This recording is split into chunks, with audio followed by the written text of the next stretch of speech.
Doctor Films is the name, inconsistent uploads is the game. So I want to preface this video by saying that I love the classic Godzilla movies. I love every single thing about them. The bad English dubbing, the kaiju battles, Godzilla dancing, it's awesome. I love it. But really...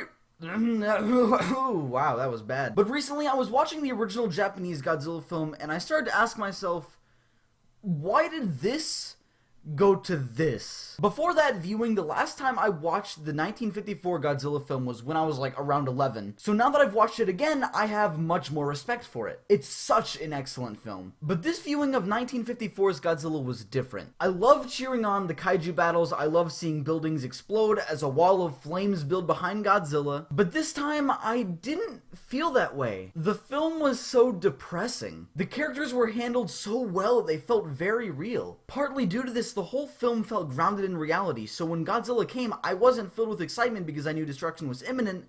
I was filled with dread because it felt like real people were experiencing this. Now, that's completely melodramatic of me to say that, but it's true. This is the only Godzilla film that made me feel this way. None of the other Godzilla films even came close to how powerful this one was. So does this mean that they did the original a disservice? Kaiju battles are fun, cities getting destroyed is awesome, but does any of it really mean anything when you can't connect to the story or the characters? I mean, no one walking into a Godzilla film wants to walk out feeling depressed. But because of this mentality, did we get less meaningful Godzilla films? The answer is maybe.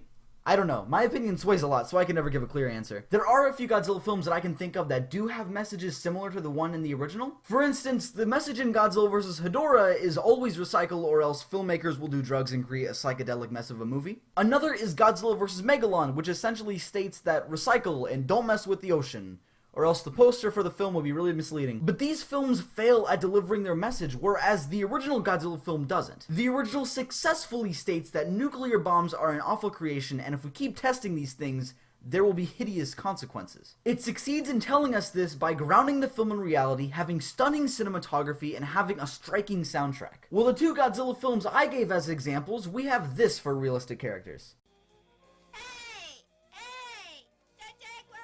We have this for stunning cinematography. And we have this for a striking soundtrack.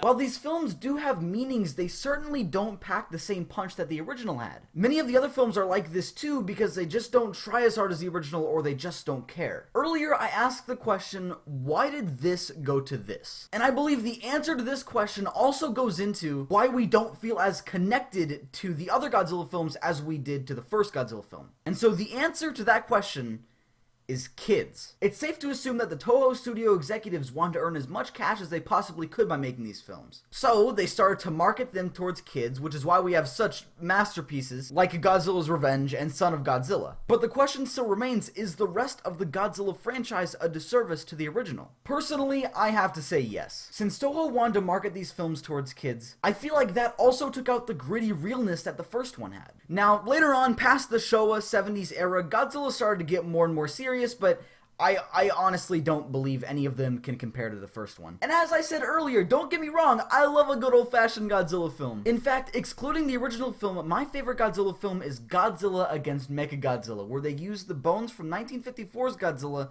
to make Kiryu a Mechagodzilla. And then the old Godzilla possesses Kiryu.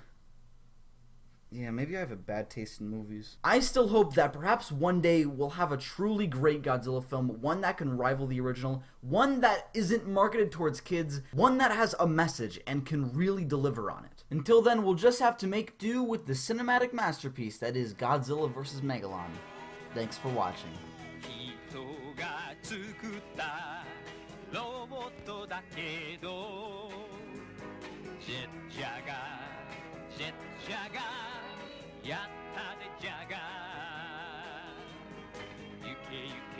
Also, I haven't seen Shin Godzilla, so I don't know if that one does, but I've heard from my friends that it doesn't, so...